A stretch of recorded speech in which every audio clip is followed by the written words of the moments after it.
Welcome back to the channel and another planner notebook update video. There's a lot I want to talk about, so we're just going to dive right in. We're going to be setting up my new July through December A5 daily duo today. So I have already done a few things to start setting up this planner, one of which was I've uncoiled it and taken out all of the lined note pages between every single week. I decided to uncoil it rather than just rip them out so I can use them in another notebook and like make my own notebook from them. But I just figured I have never used them before. I'm already gonna struggle with this page, which I kind of have to keep in because it's attached to a daily page. So I figured I can try and make this work and I can use those note pages for something else. And it was a pretty decent stack, which actually really helps with bulk. So now my planner is a little bit thinner. So as I continue to add stickers and everything, as I have been known to do, there's some more room in here for that. One of the things I like to do when I set up a new planner is to start with this accomplishments page. I'm sure it has another like formal name, but it's the page that comes right after the starting page. And I have been using this in my current planner, which I have here to do a little like alongside look. I've currently been using it to mark my 3 favorite pottery pieces I've made that month. So I've been enjoying this and I want to do something similar, and I still have these little headers from, where are they from? Mamalay. So let's go find them. There they are. My sticker book, and I'm going to add them to the top of each of these little sections. I've used this page a number of different ways over the years. I really enjoy it. I used to do like business accomplishments because I felt like I was always just, you know, on to the next thing, and I wasn't really like focusing on the accomplishments. So I really enjoyed doing that. But I've also loved this switch to more of like hobby related things. So hopefully I stick with pottery for a really long time, but if I don't, then I might adjust this to do something else along those lines, more like special interests related. So in May, I switched up how I do my productivity page, and I think I want to continue this onward throughout the rest of the year, at least for the next few months. Probably you'll see in one of these videos me completely change my mind. But like I said, I'm pottery crazy right now. It's consuming every waking moment, and I also have dreams about it. So I switched the habit tracker section down here from last month. So like this is the normal way it was looking. You see the pottery stickers are kind of flowing in. So I take pictures of every single piece I make, so they don't all end up on the accomplishments page. Those are just my 3 favorite, but I take photos of everything I've made. So I have my goals section, a little highlights section, and then my habit tracker. And I wasn't really using my habit tracker. Like I would fill it out more on an obligation, less of a tracking a habit to try and encourage a habit. So for May, I switched it up and I still have my goals section, my highlights section, but then I wanted to do like a favorite section. I used to really enjoy doing a blog post or a video about my favorites, and I think it's a cool way to see what I'm into and interested in each month. That's not just pottery related. Of course, I have a glaze that I'm obsessed with on this. And so I just print off little stickers of the things that I am currently loving, and then a little pottery section down here for the rest of the pieces. So I think I started this about halfway through the month, and I noticed that I actually was missing the habit tracker. So to be more difficult, I decided I didn't want the full habit tracker sticker that took up this whole space, because I felt like I was just filling in things that I wouldn't end up tracking. It was just like extra nonsense. I decided to make smaller versions. So these are just little cropped versions of those. And I think I'm gonna start putting them over here on this notes page instead. So like down at the bottom right here. So it takes up that much space. And then I still have room for stickers from the photos and stuff I take during the month. I actually have a ton of photos that I do, and I add little like notes and stuff to them. And so I usually use the one before May. So or like the one before the month is what I start with. And then I do the one next to the productivity page. So I think I'll be fine to take a couple of lines from that, which we can add. I think I added the June one already. So I'll take a few lines from there and then have the other stuff over here. I know it's not June yet, but there's a highlight because we became Pottery Studio members starting in June. So I already wrote that down. So I think I'm gonna try that. I printed off 6 of them, so I'm gonna add a few more into the new planner, but I think this might work to kind of get the best of all the worlds in this spread, really use it to its advantage. I could, in theory, put the habit tracker information on this page and track every day like this, but I kind of like seeing it in the full like month at a view. I actually printed this spread off. So this is a full-size sticker that I put down in my current planner to try out this page. So I wrote a few ideas and notes of what I want to do with this page. I've been taking your guys' advice and trying to figure out what would work best for me. So I have a few ideas, but I don't necessarily, I don't know. None of them feel like the aha moment, like that's the solution.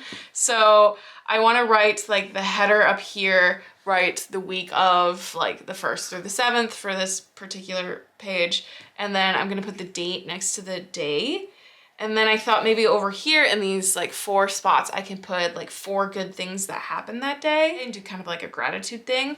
And then I wanted to draw a line on this side and put like measurements. I am working on like toning and I don't want to take my weight, but I want to see if there's progress being made. So I want to take measurements of like my arms and all that stuff. So I was thinking of doing that on the right side so I could take measurements.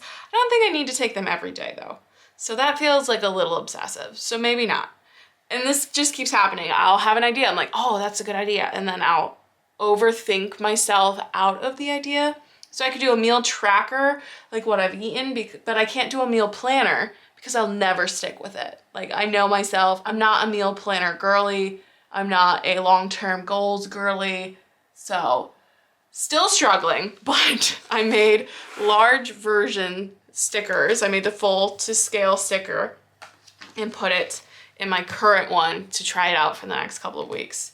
Neurotic, probably. So let's go back through and add the habit tracker down here. So I've been making little notes to myself of like where I want to put things. It's gonna be weird to have the productivity page on the other side, but I think it'll still work with my photo situation. For July, there is no photos page in the beginning. I'll survive. But then like August has one, and then it goes into the productivity page, and then this is where the habit tracker sticker will be. But let's set up the habit trackers. During my uncoiling session, I removed the stickers from the back of the planner as well, and I added a couple of extra note pages. So these were the December pages every single week. I added a few to the back of it because it was already uncoiled, so you know, might as well. So every 3rd Thursday of the month, we have that party at the stores and we do a special Bancroft sticker. So I've actually designed them through the entire year.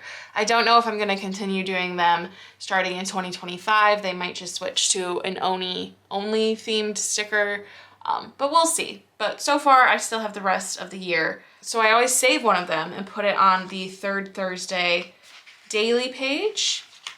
So I'm going to add these all in based on the themes, which I need to find my theme sheet because I never remember what order they're in. So this is the drop schedule. Still need to cross off the ones that we've already done. The check marks were to mark which ones I've done the stickers for. So July is under the C, which if I'm not mistaken is over here.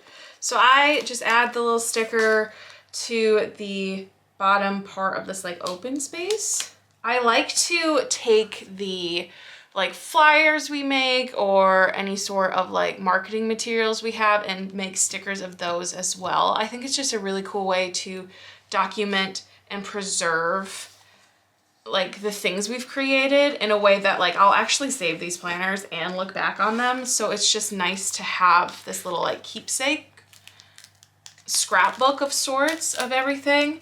And this is the best way I found to do it. Like I've tried to keep scrapbooks, I've tried to do all of that, but I find that it's just simpler for me to combine them into something I'm already doing. It's when I get too many planners or I try to go outside of them that things just start to get messy and forgotten, and I can't keep up with it, and then I feel overwhelmed and the regular stuff falls down as well. So this is the best method that I have found. So if you are interested in any of the products or want to like check out the drops and you aren't nearby the stores, you can look for them on the website starting the third Thursday or up to the Saturday is usually by the time I get them on the website, between that range.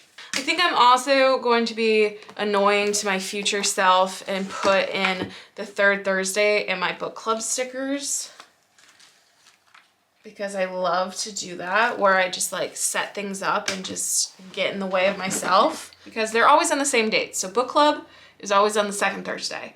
Third Thursday is third Thursday.